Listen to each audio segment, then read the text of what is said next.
नमस्कार, मैं हुसैन रिजवी। नमस्कार, आपके साथ मैं हूं मीनाक्षी जोशी। सुबह के 9 बजे हैं और हम आपके लिए लेकर आए हैं सुबह 9 बजे की 9 बड़ी खबर। आज हम आपको दिखाएंगे बंगाल में किसने दी बीजेपी को वोट देने पर मौत की धमकी, किसानों ने जनता से क्यों की है एक वक्त का खाना ना बनाने की अपील, और कोरोना के वैक्सीन पर स्वास्थ्य मंत्री ने क्या गुड न्यूज की।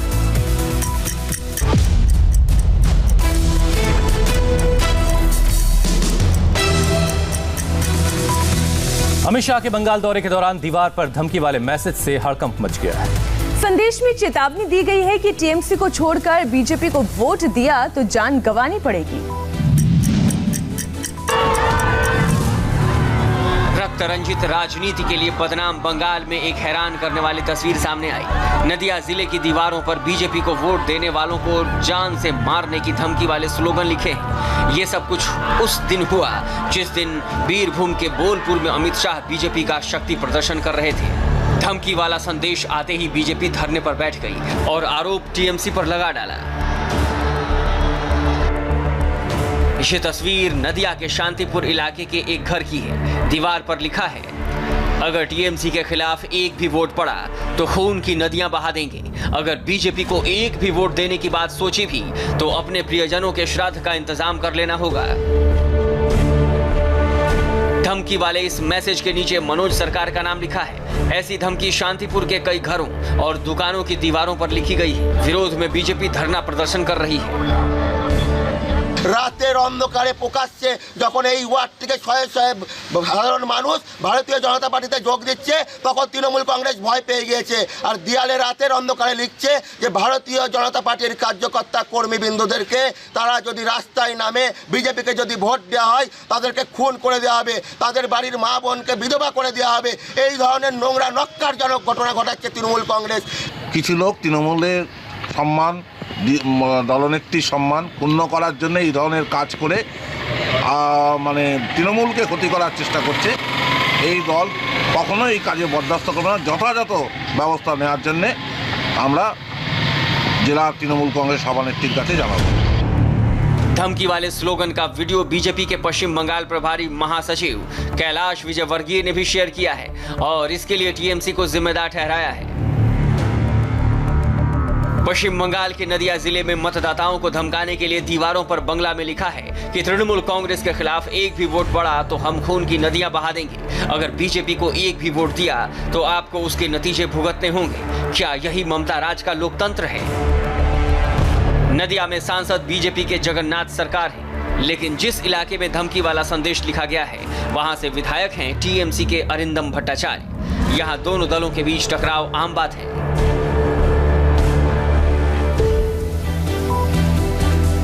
तो बंगाल में बीजेपी को धमकी मिल रही, लेकिन पार्टी बार बार बंगाल में शक्ति प्रदर्शन कर रही है। रविवार को भी बीरभूम में बीजेपी की ऐतिहासिक रैली हुई जिसमें अमित शाह ने ममता बनर्जी की गद्दी जाने की भविष्यवाणी कर दी।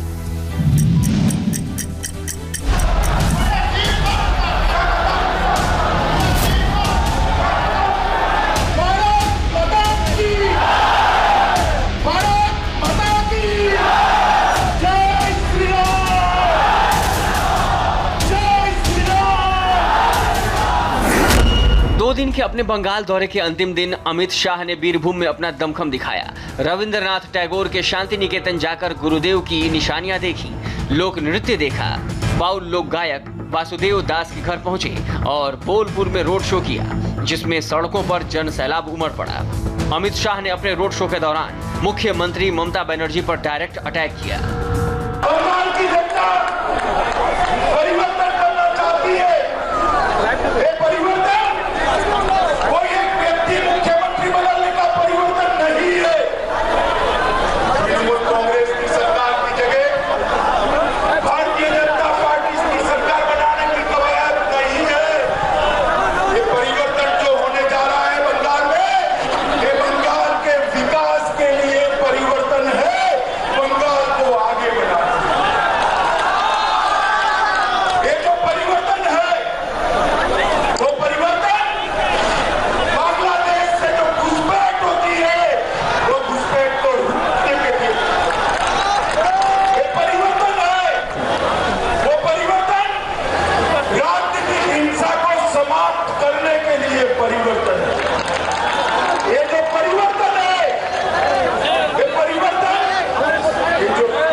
अमित शाह के इस चुनावी मिशन का मकसद वीरभूम के आसपास की 54 सीटों पर असर डालना था। रोड शो के बाद अमित शाह ने एक प्रेस कॉन्फ्रेंस भी किया और कहा कि बंगाल में बीजेपी सत्ता में आई तो बंगाल की मिट्टी से जुड़ा शख्स ही मुख्यमंत्री बनाया जाएगा।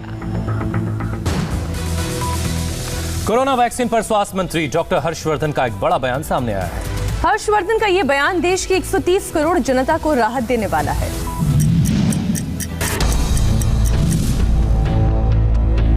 रविवार का दिन देश की 130 करोड़ की जनता के लिए राहत लेकर आया और वो खबर ये है कि देश की जनता को कोरोना वैक्सीन की खुराक जनवरी में मिलने की उम्मीद है। कोरोना पर ग्रुप ऑफ मिनिस्टर्स की 22वीं मीटिंग में इस बात पर मुहर लग गई। खुद स्वास्थ्य मंत्री ने इस बात का ऐलान किया।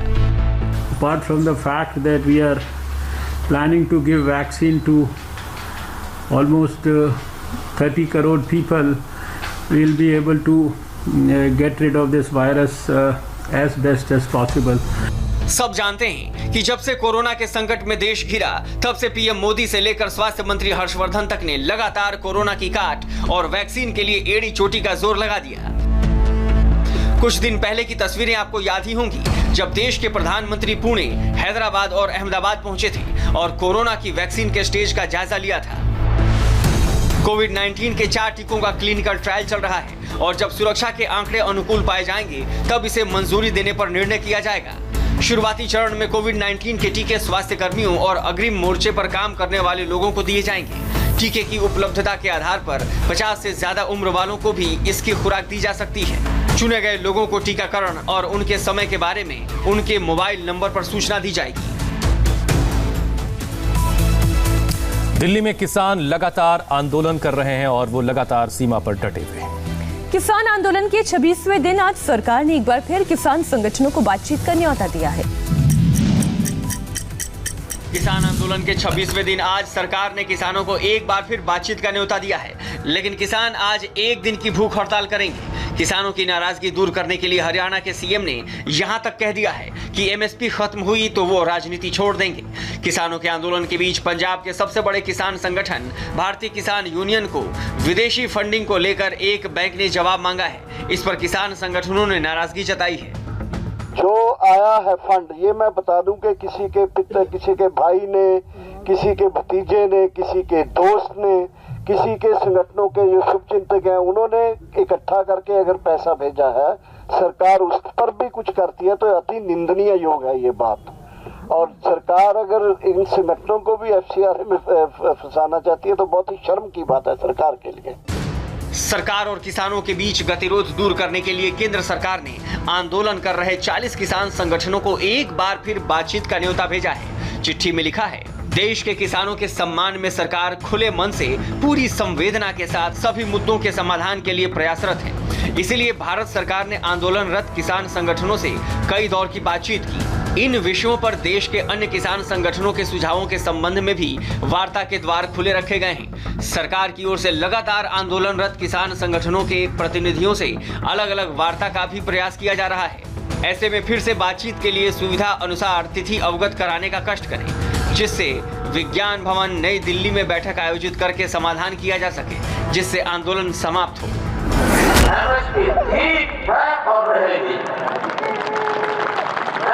खत्म करने की कोशिश करेगी तो मनोहर लाल राजनीति छोड़ देगा, मित्रों छोड़ देगा। सरकार बातचीत करना चाहती है, लेकिन किसान संगठन वार्ता के लिए जाएंगे या नहीं, इस पर अंतिम फैसला अभी नहीं हुआ है।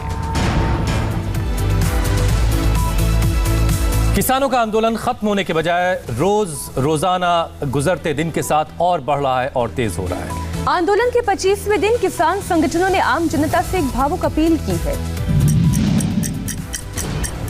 सरकार बातचीत के जरिए समाधान चाहती है, लेकिन किसान संगठन अपनी लड़ाई तेज करने के मूड में है। किसान संगठनों ने एक वक्त का खाना छोड़ने की अपील की है। आंदोलन पर अड़े किसानों ने रविवार को आंदोलनकारियों को श्रद्धांजलि दी और रात में कैंडल मार्च भी निकाला।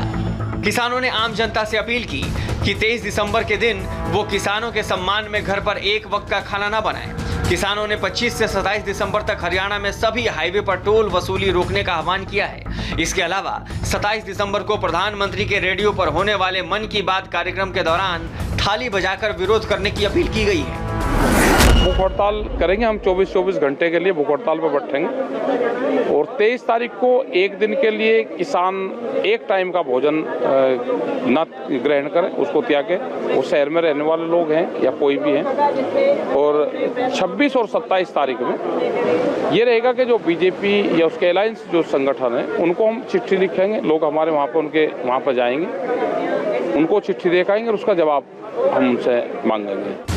किसान संगठनों के विरोध के बीच रविवार को पश्चिमी यूपी के किसानों ने कृषि मंत्री नरेंद्र सिंह तोमर से मुलाकात की और नए कानूनों का समर्थन करते हुए ज्ञापन सौंपा। उत्तर प्रदेश के मुख्यमंत्री योगी आदित्यनाथ अपने गृहनगर गोरखपुर में रात में अचानक औचक निरीक्षण पर निकल पड़े। योगी आदित्यनाथ एक रैन बसेरा में पहुंचे और लोगों से उनका हाल जाना। कोई दिक्कत तो नहीं आ रहे हैं? आप कहाँ से हैं? कैसे आप दिखा बताइए कौन से दिखा लिया डॉक्टर से? ये सदर में दिखाए हैं तो दवाई दी है। मेडिकल कॉलेज नहीं गए थे? मेडिकल कॉलेज में दिखा लेना, दवा दीजिए, डॉक्टर की दवा दे दीजिए। यूपी के मुख्यमंत्री गोरखपुर गए थे खिचड़ी मेले और गोरखपुर महोत्सव की तैयारियों का जायजा लेने, लेकिन अचानक रविवार की रात शहर के एक रैन बसेरा में पहुंच गए। वहां रात बिताने आए लोगों का हाल जाना, गरीबों में कंबल भी बांटे और अधिकारियों को शीतलहर के दौरान रैन बसेरों में अच्छे इंतजाम करने का निर्देश दिया। देखने के लिए आए, देख लिया है, यहाँ पे दिक्कत तो नहीं रहने के लिए। गोरखपुर में हर साल मकर संक्रांति के मौके पर खिचड़ी मेला आयोजित होता है।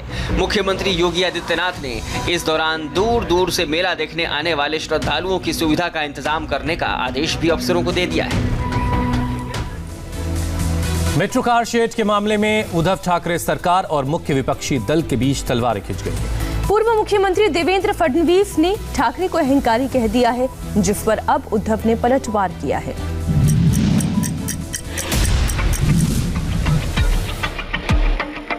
मी अहंकारी आहे, जरूर माझ्या मुंबईबद्दल मी अहंकारी आहे, माझ्या मुंबईकरांसाठी आणि महाराष्ट्राच्या हितासाठी मी अहंकारी आहे। का नसावा अहंकारी? मेट्रो शेड मामले में ये जवाब सीएम उद्धव ठाकरे ने बीजेपी नेता और महाराष्ट्र के पूर्व मुख्यमंत्री देवेंद्र फडणवीस को दिया। दरअसल फडणवीस ने कहा था कि अपने अहंकार के चलते उद्धव सरकार आरे की जगह कंजूर मार्ग पर मेट्रो कार शेड बनाना चाहती है। इसी का जवाब उद्धव ठाकरे ने दिया। या 30 सेक्टरमध्ये 5 सेक्टरमध्ये ही झाडं लावणं किंवा तिथे घनदाट झाडं आहेत म्हणून आपण आज लेखी दिलेले आहे की ती जागा वापरणार नाही। आता ती जागा जर का वापरणार नाही तर ती जागा या प्रकल्पात घेतली कशाला आहे? म्हणजेच असं की 25 हेक्टरची जागा जिचं काम 2023 साली पूर्ण होणार, ती त्याच्यानंतर 2-5 वर्षामध्ये कमी पडणार। मग आपण म्हटलेलंच आहे 5 हेक्टर या प्रकल्पामध्ये, मग ती झाडं कापा, ती जागा घ्या।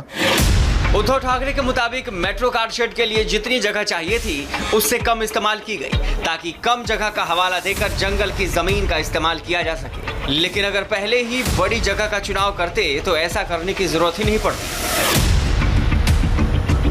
आता स्टेबलिंग लाईन म्हणजे काय?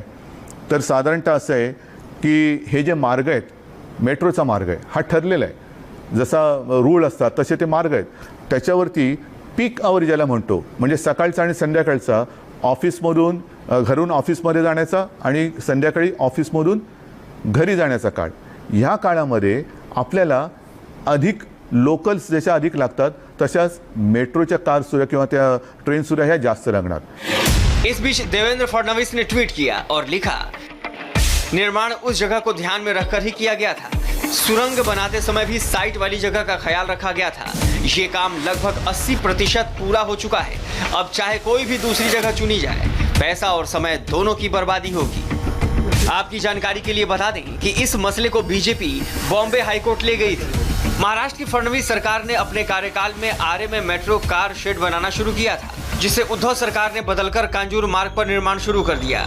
बॉम्बे हाईकोर्ट ने इस पर स्टे लगा दिया, क्योंकि अपनी जमीन होने की वजह से केंद्र सरकार ने निर्माण पर रोक की मांग की थी। अब उद्धव ठाकरे ने इस मसले को सुलझाने के लिए बीजेपी नेताओं को बातचीत का न्योता दिया है।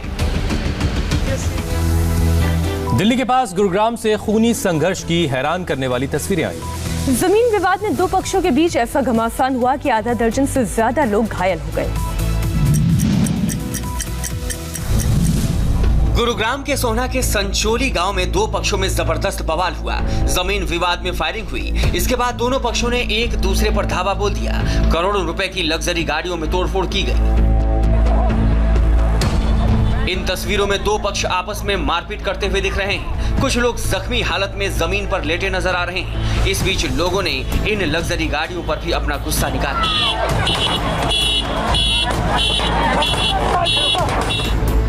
घटना रविवार की है, जब दिल्ली की रहने वाली साक्षी अपने जमीन पर कब्जा करने के लिए गुरुवार के संचोली गांव पहुंची। दरअसल साक्षी नाम की महिला ने अपनी जमीन नुरेरा गांव के पूर्व सरपंच को पट्टे पर दे रखी थी, जो अब जमीन खाली करने से इनकार कर रहा था। जमीन विवाद सुलझाने में कहासुनी इतनी बढ़ी कि दोनों पक्षों में मारपीट होने लगी। पूर्व सरपंच के लोग भारी पड़ने लगे तो जमीन मालिक ने बचाव में हवाई फायरिंग कर दी। पूरे गांव में अफवाह फैल गई कि पूर्व सरपंच को गोली लग गई। बस फिर क्या था, पूर्व सरपंच के लोगों ने जमीन मालिक के लोगों को दौड़ा दौड़ा कर पीटा। इस घटना में आधा दर्जन से ज्यादा लोग जख्मी हुए। ये झगड़ा हुआ है सांचौली के आसपास। वहाँ से 7 से 8 मरीज हमारे पास आए हैं, जिसमें से 3 से 4 गंभीर अवस्था में थे, गंभीर चोटें थी। बाकी 2-3 मरीज को थोड़ी बहुत चोटें थी। तो सभी पेशेंट को प्राथमिक उपचार देकर यहाँ से सिविल हॉस्पिटल गुड़गांव के लिए रेफर कर दिया गया। पुलिस ने इस मामले में दोनों पक्षों की ओर से केस दर्ज कर लिया है और जांच के बाद कार्रवाई की बात कही है। उत्तर प्रदेश के लखनऊ में दिन दहाड़े एक कारोबारी की गोली मारकर हत्या कर दी। हत्या से नाराज लोगों ने जमकर हंगामा किया है।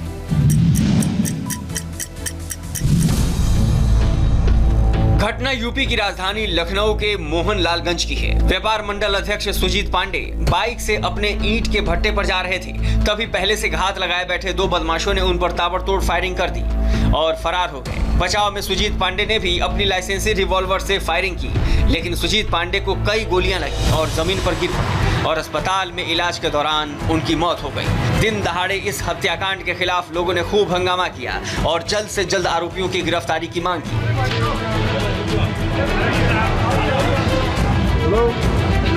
इसके बाद पुलिस घटनास्थल पर पहुंची और वहां से 9 mm और 0.32 mm पिस्टल के 4 खोखे बरामद किए। सुजीत पांडे की पत्नी संध्या इंद्रजीत खेड़ा गांव की प्रधान है, इसलिए शुरुआती जांच में पुलिस ने हत्या के पीछे आपसी रंजिश का शक जताया है। वहीं पुलिस ने अज्ञात लोगों के खिलाफ हत्या का केस दर्ज करके उनकी तलाश शुरू कर दी है। थोड़ी देर में प्रधानमंत्री नरेंद्र मोदी भारत जापान संवाद को संबोधित करने वाले हैं। पूरी डिटेल्स एक छोटे से ब्रेक के बाद।